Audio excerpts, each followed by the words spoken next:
പഴമയുടെ പെരുമ വിളിച്ചോതി മാടായിപ്പാറയിൽ പൂരച്ചന്ത. ഉപ്പുതൊട്ട് കർപ്പൂരം വരെ ഇവിടെ ലഭ്യമാണ്.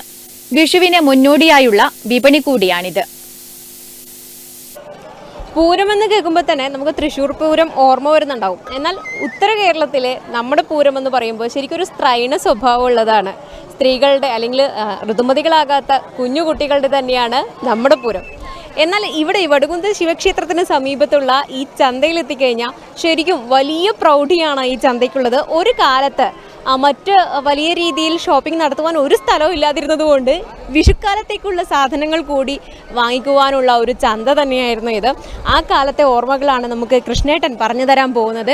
എവിടെ സ്പെഷ്യലായിട്ടുള്ള ഒരുപാട് സാധനങ്ങൾ ഉണ്ടായിരുന്നു. മാതമംഗലത്തിലുള്ള കലം, മുതിയലത്തിലുള്ള തോർത്ത് എന്നൊക്കെ. ഇപ്പോൾ എല്ലാ പ്രദേശത്തു നിന്നും ഇവിടത്തേക്ക് സാധനങ്ങൾ എത്തുന്നുണ്ടെങ്കിലും ആ പഴയ കാലത്തെ ഓർമ്മകൾ കൃഷ്ണേട്ടൻ പറഞ്ഞു തരികയാണ്. അതുപോലെ തന്നെ ഇപ്പോൾ എല്ലാ പ്രദേശത്തു നിന്നും ഇവിടെ കുടിവെള്ളം, ഈ മീനച്ചൂടിൽ വരുന്നവർക്ക് കുടിവെള്ളം നൽകുന്നുണ്ട്. പക്ഷേ അക്കാലത്ത് വേറെ എവിടുന്നും അങ്ങനെ ഒരു വെള്ളമൊന്നും കിട്ടാൻ സാധ്യതയില്ലാത്ത സമയത്ത് ഇത്തരത്തിൽ കൽത്തൊട്ടികളിൽ നിറയെ മോരും വെള്ളമൊക്കെ ഉണ്ടാക്കി വെക്കുകയും ഇവിടെ ചന്തയിൽ എത്തുന്നവർക്കും അതുപോലെ പൂരംകുളി കാണാൻ എത്തുന്നവർക്കൊക്കെ കുടിക്കാൻ പറ്റുന്ന ഒരു സാഹചര്യമൊക്കെ ഉണ്ടായിരുന്നു. ഇതിൻ്റെയൊക്കെ നല്ല ഓർമ്മകളാണ് കൃഷ്ണേട്ടൻ പറഞ്ഞുതരാൻ പോകുന്നത്. അപ്പോൾ കൃഷ്ണേട്ടൻ പറയൂ, എന്തായിരുന്നു ആദ്യകാലത്ത് ഉണ്ടായിരുന്ന ഈ മാതമംഗലം കലം, അങ്ങനെയൊക്കെയുള്ള ഒരു ഓർമ്മ എങ്ങനെയാണ്? അങ്ങനെ പറഞ്ഞത് എൻ്റെ ഓർമ്മയിൽ ചെറുപ്പം മുതലേ ഇവിടെ പട്ടുവത്തുന്നുള്ള കാലവും ഇപ്പോൾ കുഞ്ഞുമാങ്ങത്തുള്ള കാലവും പിന്നെ അവരെ പല സ്ഥലത്തു നിന്നും ഇങ്ങനെ കര കൊണ്ടലുണ്ട്. ഇപ്പോഴാണ് ഈ കൂടുതൽ സ്ഥലത്തുള്ള കരങ്ങൾ ഇവിടെ ഇത്രമാത്രം കരം വന്നിട്ടുള്ളത്. ഇപ്പൊ പാലക്കാട് നോക്കിയാണെങ്കിലും സാധനങ്ങൾ എത്തുന്നുണ്ട് ഇവിടെ ഇഷ്ടം പോലെ. ഇപ്പം കണ്ണപുരത്തുള്ള കരം പണി കുറവാണ്, എന്നാലും അവിടെ നിന്ന് വളരെയധികം സാധനങ്ങൾ എത്തുന്നുണ്ട്. പിന്നെ പട്ടുവത്തതില്ല, അങ്ങനെയുള്ള ഇപ്പോഴത്തെ സ്ഥിതി. പഴയ കാലത്തെന്ന് പറഞ്ഞാൽ ആളുകൾക്ക് സാധനങ്ങൾ വാങ്ങിക്കണം, അതുപോലെ കർഷകർക്ക് അവരുടെ ഉൽപ്പന്നങ്ങൾ കൃത്യമായി വിറ്റഴിക്കാൻ പറ്റുന്ന ഒരു വേദി തന്നെയായിരുന്നു ഈ ചന്ത, അല്ലേ? മുതിയലത്ത് നിന്ന് വരുന്ന തോർത്ത്, അതുപോലെ കൽത്തൊട്ടിയിൽ മോരും വെള്ളം നിറച്ചിട്ട് ഇവിടെ എത്തുന്നവർക്ക് കുടിക്കാൻ പറ്റും. അതെവിടെയായിരുന്നു? ഇതിനടുത്ത് എവിടെയായിരുന്നു? അടുത്തുണ്ടായിരുന്നു. അതിപ്പോ ഉണ്ട്, മോരും വെള്ളം കൊടുക്കുന്നുണ്ട്. പക്ഷേ കൽത്തൊട്ടികളിൽ നിറച്ചിട്ടല്ലാന്ന് മാത്രം. ഇപ്പൊ ഗ്ലാസ്സിൽ ഇഷ്ടം പോലെ കൊടുക്കുന്നുണ്ട്. അതെ.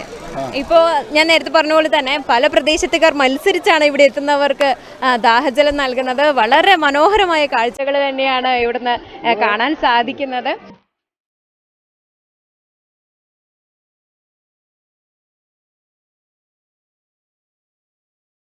ഇവിടെ എടുത്തു പറയേണ്ട ഒരു കാര്യം, കോവിഡിന് ശേഷം 2 വർഷത്തെ ഇടവേളയ്ക്ക് ശേഷമാണ് മാടായിക്കാവിലെ പൂരോത്സവത്തിന്റെ ഭാഗമായി നാട്ടുനന്മ വിളിച്ചോതിക്കൊണ്ട് ഈ പൂരച്ചന്ത വീണ്ടും സജീവമായത്.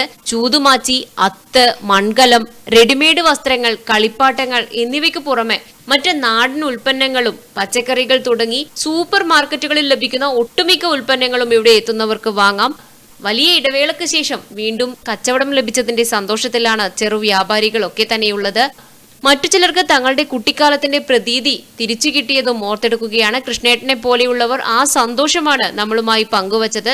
ജാതി മത ഭേദമന്യേ മാടായിലെയും പരിസര പ്രദേശങ്ങളിലെയും നിരവധി പേരാണ് സാധനങ്ങൾ വാങ്ങാനായി ഇവിടെ എത്തുന്നത്. നെറ്റ്വർക്ക് ന്യൂസിനു വേണ്ടി ക്യാമറാമാൻ സുമേഷിനൊപ്പം KN വർഷ.